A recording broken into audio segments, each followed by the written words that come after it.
design a astable multivibrator using the 555 timer IC. So if you are not aware what is astable multivibrator, then it is a circuit whose both states are unstable state and output continuously used to change between the two states. And the most common application of this astable multivibrator is in the design of relaxation oscillator. So in this video, let us see how we can design this astable multivibrator using the 555 timer IC. So here is the circuit using which this 555 timer can be configured as a astable multivibrator. So if you see over here, this reset and control pin is not used in the circuit. So this reset pin is connected to the supply voltage, while this control pin is connected to the ground via this capacitor C1.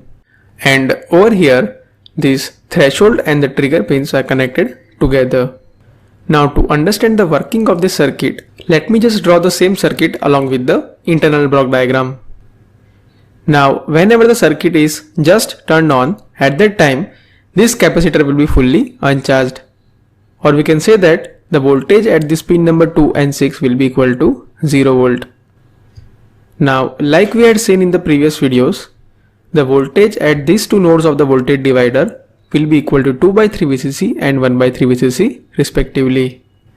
So initially if you see, the second comparator output will be equal to logic 1, while the first comparator output will be equal to logic 0. Because initially for the second comparator, the voltage at this inverting node is less than the voltage at this non-inverting node, while for the first comparator, the voltage at this inverting node is more than the voltage at the non-inverting node. So initially if you see, the S will be equal to 1 and R will be equal to 0, or we can say that output of the flip-flop will be equal to 1, and because of that the output of the 555 timer will also equal to logic high value. Now whenever this Q is equal to 1, at that time this Q bar will be equal to 0, and because of that this transistor will be in a off condition. So this capacitor C1 will start charging through this resistor R1 and R2, and gradually the voltage at this pin number 2 and 6 will start increasing. So first of all, let us see whenever this voltage reaches the 1 by 3 VCC voltage. So whenever this voltage just crosses this 1 by 3 VCC voltage, the output of the second comparator will become logic low, because at that time the voltage at the inverting node will be slightly more than the voltage at the non-inverting node, while still the voltage is less than this 2 by 3 VCC voltage. So the output of the second comparator will be equal to logic 0. So in this condition, both S and R equal to 0. So the output of the flip-flop will retain the previous state. That means Q will remain to logic 1 value, and hence the output of the 555 timer will also remain to the logic high value. Now let us see what happens when this capacitor voltage reaches this 2 by 3 VCC voltage. So now whenever this capacitor voltage just crosses this 2 by 3 VCC voltage, at that time the output of the first comparator will become logic high value, because at that time the voltage at this pin number 6 is more than the reference voltage. So now if you see, the S is equal to 0 and R is equal to 1.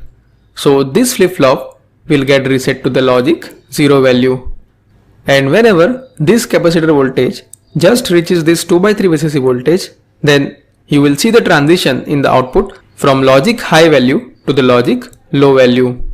Now whenever this Q is equal to 0, at that time the value of Q bar will be equal to 1. So now this transistor will become on, and once this transistor will become on, this capacitor C will start discharging through this transistor, and gradually the voltage across this capacitor will start reducing. So as soon as the voltage just go below this 2 by 3 VCC voltage, then the output of the first comparator will become logic 0, because at that time the voltage at this pin number 6 is less than the reference voltage. And if you see the second comparator, then the output of the second comparator will also be equal to 0, because the voltage at this pin number 2 is less than the reference voltage. So in this condition, both S and R is equal to 0 and the flip-flop will retain its previous state. That means Q will be equal to logic 0 value, and hence the output of the 555 timer will also remain to the logic 0 value. Now let us see during the discharging process, whenever the voltage across the capacitor just go below this 1/3 VCC voltage.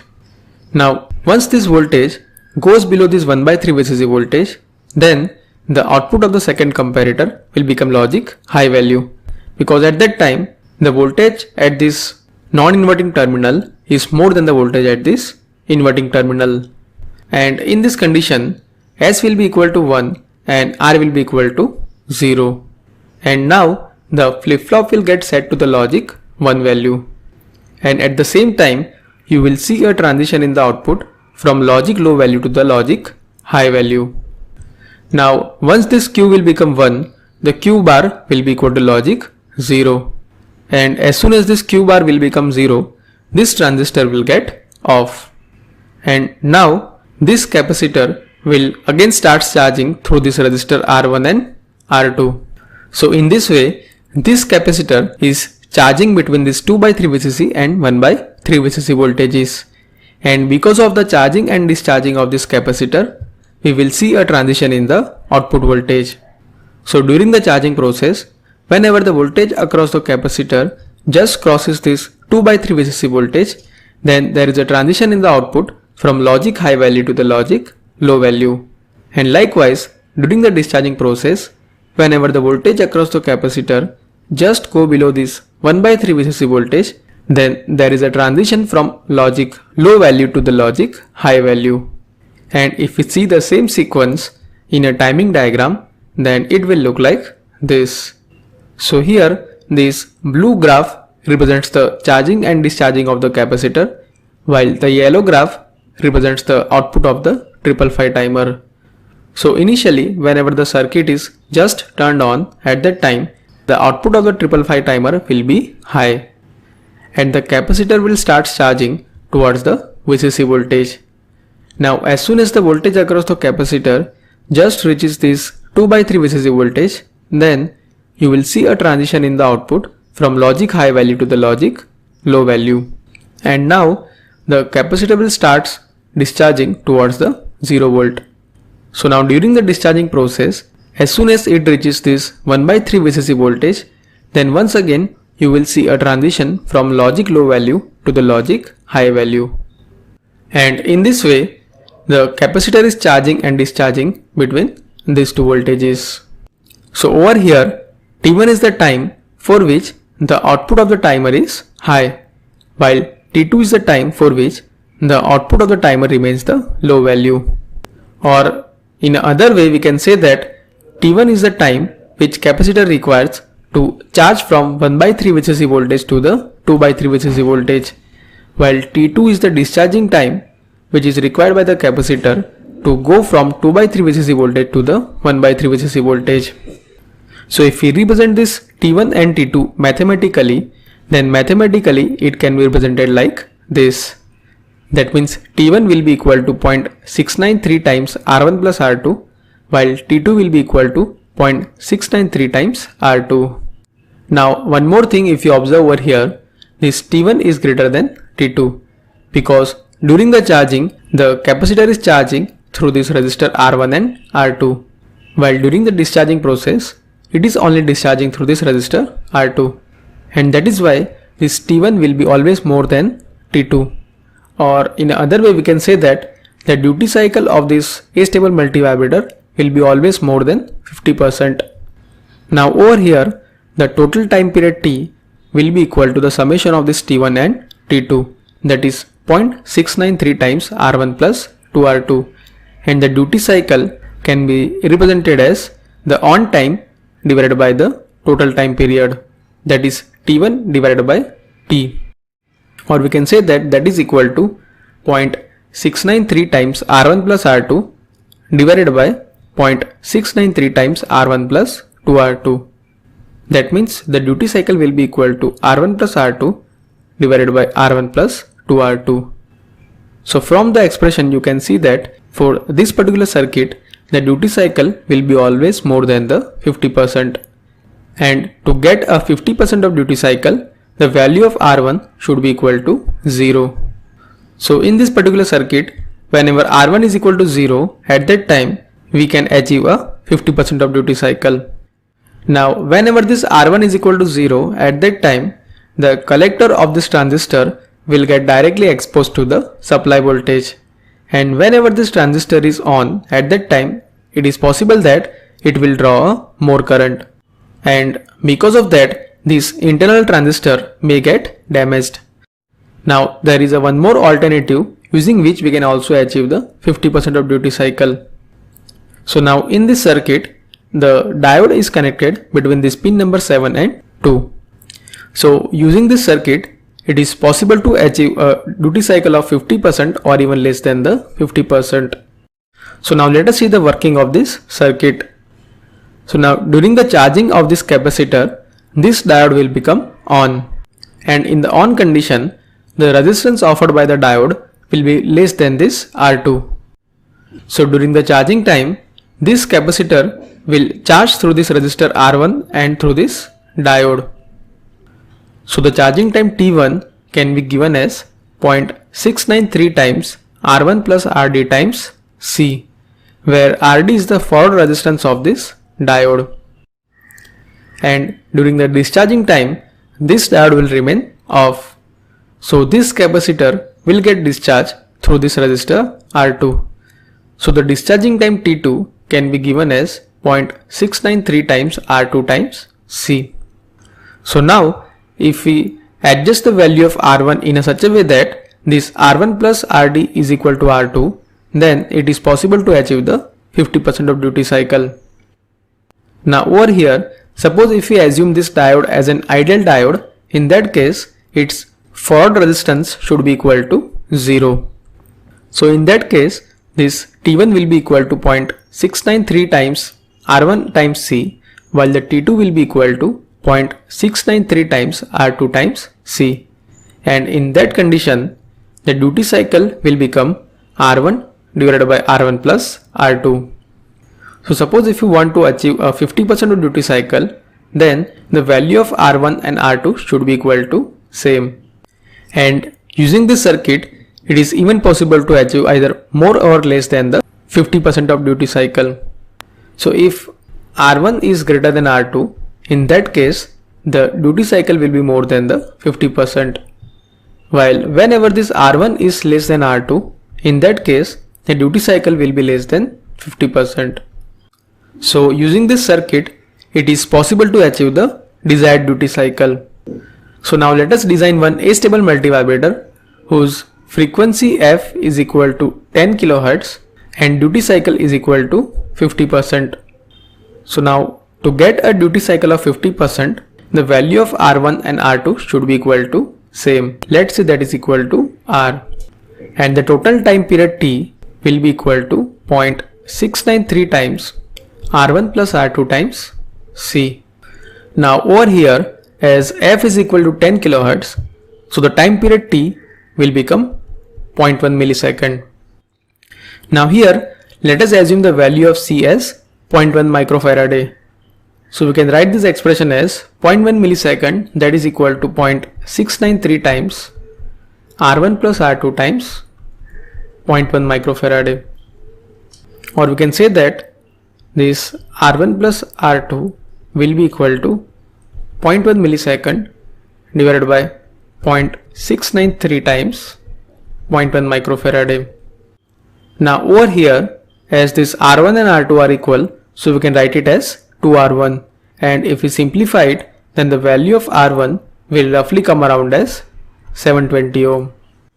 So what we can do, we can use a potentiometer for this R1 and R2, and we can tune this potentiometer to the value of 720 ohm. And in this way, it is possible to design a astable multivibrator which has a frequency f of 10 kHz and duty cycle of 50%. So now let us derive the expressions that we have used in the design of this astable multivibrator. So over here, to find the time period T of this astable multivibrator, we need to find the value of this T1 and T2. And like I said before, this T1 and T2 are the charging and discharging time of these capacitors.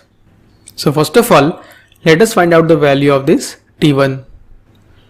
Now, like we had seen in the earlier video of transient analysis, the capacitor voltage can be written as V final plus V initial minus V final times e to the power of minus T divided by R dash times C, where here R dash is equal to R1 plus R2, because during the charging time the capacitor is charging through the resistor R1 and R2. Now initially the voltage across the capacitor is equal to 1 by 3 VCC voltage. So in this expression the V initial will be equal to VCC by 3 and it is charging towards the supply voltage. So V final will be equal to the supply voltage. So now let us put these values in this expression, and over here we want to find this time T1 whenever the voltage across the capacitor reaches this 2 by 3 VCC voltage.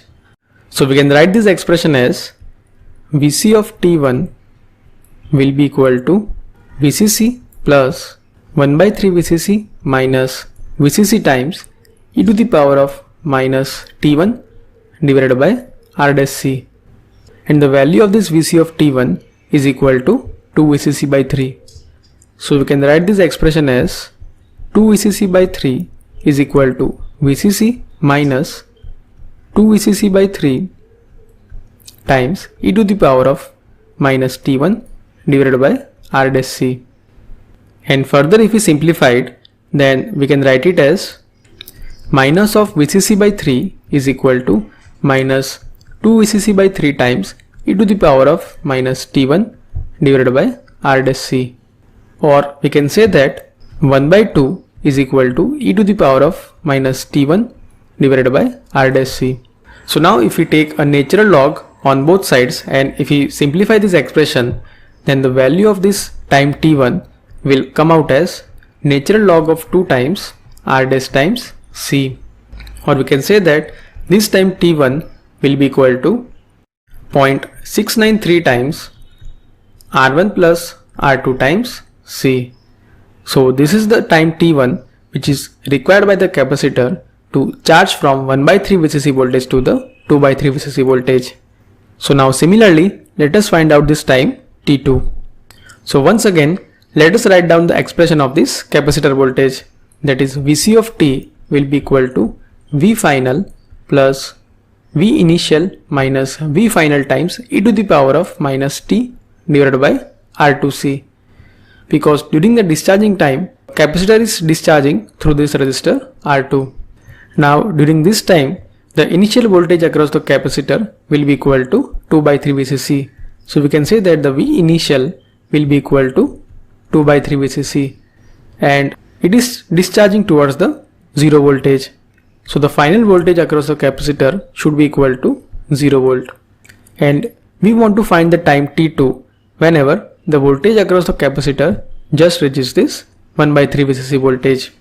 So considering all this, we can write this expression as Vc of T2 will be equal to 0 plus 2 by 3 VCC minus 0 times e to the power of minus T2 divided by R2 times C, and the value of this Vc of T2 is equal to 1 by 3 VCC voltage.